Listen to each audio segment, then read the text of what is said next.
চকরিয়ায় BNP নেতার দুর্নীতির সংবাদ প্রকাশকে কেন্দ্র করে সাংবাদিক আদিল আহমেদ চৌধুরী ও এইচ.এম. ইসমাইল তুহিনের উপর হামলা চালিয়েছে লক্ষারচর ইউনিয়ন বিএনপির সভাপতি ও সাবেক ইউপি চেয়ারম্যান নূর মোহাম্মদ মানিক। পাশাপাশি সাংবাদিকের 85 বছর বয়সী বৃদ্ধা মাকে আহত করা এবং পরবর্তীতে উল্টো সাজানো মামলা দায়ের করে হয়রানির প্রতিবাদে কক্সবাজারের চকরিয়ায় মানববন্ধন করেছে গণমাধ্যমের কর্মীরা। আমাদের স্থানীয় প্রতিনিধি মোহাম্মদ আলমগীর জানায়, 25 আগস্ট মঙ্গলবার বিকেলে চকরিয়া নিউ মার্কেটের সম্মুখে চট্টগ্রাম কক্সবাজার মহাসড়কে এ মানববন্ধনের আয়োজন করা হয়। সেখানে চকরিয়া, কক্সবাজার ও লামায় কর্মরত বিভিন্ন গণমাধ্যমের সাংবাদিকরা অংশগ্রহণ করেন।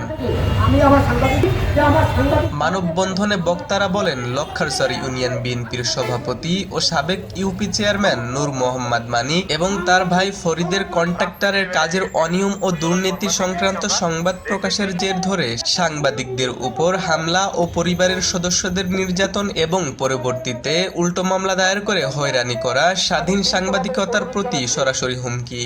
সাংবাদিক হলো জাতির বিবেক।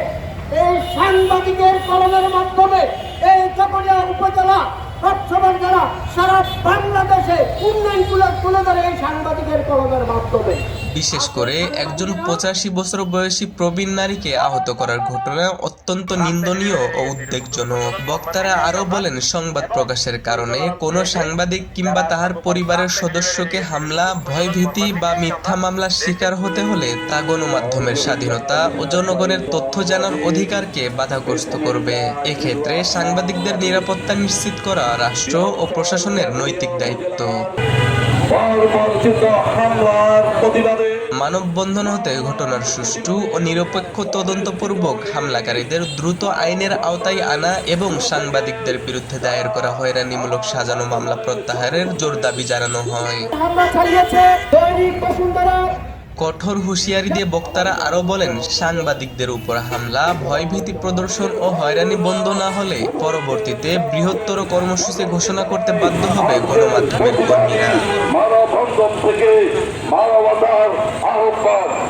সংগ্রামে উপস্থিতি বাংলাদেশের সৃষ্টির লগ্ন থেকে সাংবাদিক যারা কলম সৈনিক আছে, এই সাংবাদিক কলম সৈনিক গণমাধ্যম কর্মীরা যদি না থাকতো তাহলে বাংলাদেশের এই অস্তিত্ব থাকতো না।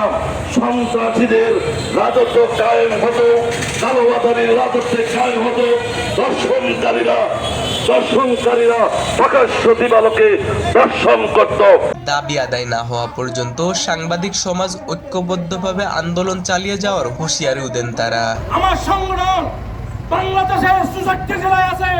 আপনি হয়তো ভুলে গেছেন সকলের মাঠে সাংবাদিকের কাজে আপনি জানেন না, হয়তো আপনি মনে করছেন আপনি আমাদের জন্য শুনিপোনা। মনে রাখবেন, জাতির দর্পণ সাংবাদিক হলো, এটা হলো জাতির দর্পণ।